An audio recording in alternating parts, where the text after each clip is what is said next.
السلام علیکم ورحمۃ اللہ وبرکاتہ نحمدہ ونصلی علی رسولہ الکریم اما بعد فاعوذ باللہ السمیع العلیم من الشیطان الرجیم ربی اشرح لی صدری ویسر لی امری واحلل عقدۃ من لسانی یفقہوا قولی۔ آج کے سبق کا آغاز ہم سورۃ البقرہ کی آیت نمبر 19 یعنی 19 سے کرتے ہیں۔ اعوذ باللہ من الشیطان الرجیم بسم اللہ الرحمن الرحیم۔ او کصیب، یا جیسے بارش ہو، من السماء آسمان سے، فیہ اس میں، ظلمات اندھیرے ہوں، ورعد اور گرج، وبرق اور بجلی، یجعلون وہ ٹھونس لیتے ہیں، اصابعہم اپنی انگلیاں، فی آذانہم اپنے کانوں میں، من الصواعق کڑک کے سبب، حذر الموت موت کے ڈر سے، واللہ اور اللہ تعالیٰ، محیط گھیرے ہوئے ہے، بالکافرین کافروں کو۔ یا جیسے آسمان سے اترنے والی بارش جس میں کئی اندھیرے ہیں اور گرج اور چمک ہے، وہ کڑکنے والی بجلیوں کی وجہ سے موت کے ڈر سے اپنی انگلیاں اپنے کانوں میں ڈال لیتے ہیں، اور اللہ کافروں کو گھیرنے والا ہے۔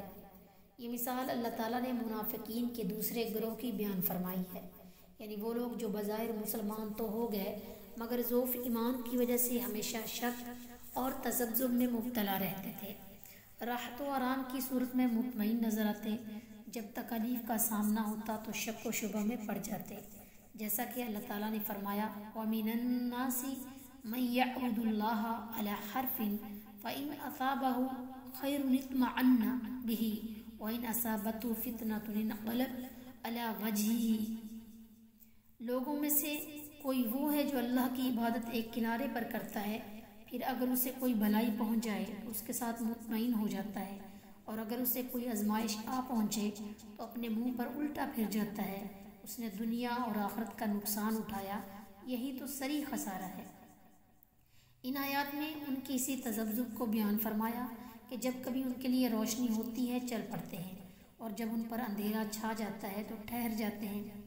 بارش سے مراد اسلام ہے، اندھیروں اور گرج سے مراد وہ تکلیفیں اور مصیبتیں ہیں جو اسلام کی راہ میں پیش آتی ہیں، چمک سے مراد مسلمانوں کو حاصل ہونے والی کامیابیاں، اور کڑکنے والی بجلیوں سے مراد جہاد کے احکام ہیں جن میں منافقین کو موت دکھائی دیتی ہے۔ شاہ عبد القادر رحمۃ اللہ علیہ لکھتے ہیں دین اسلام میں آخر سب نعمت ہے مگر اول کچھ محنت ہے، جیسے بارش کے آخر اسی سے آبادی ہے، اور اول کڑک ہے اور بجلی ہے۔ منافق لوگ اول سختی سے ڈر جاتے ہیں اور ان کو آفت سامنے نظر آتی ہے، اور جیسے بادل کی چمک میں کچھ اجالا ہوتا ہے اور کبھی اندھیرا، اسی طرح منافق کے دل میں کبھی اقرار ہے اور کبھی انکار۔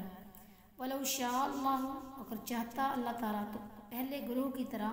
ان کی سماعت اور ان کی نگاہیں لے جاتا، مگر اللہ کا دستور ہے کہ جو شخص جس حد تک سننا دیکھنا چاہے وہ اسے سننے اور دیکھنے کا موقع دیتا ہے۔ قدیر مبالغے کا صیغہ ہے، اس لیے پوری طرح قادر ترجمہ کیا گیا ہے۔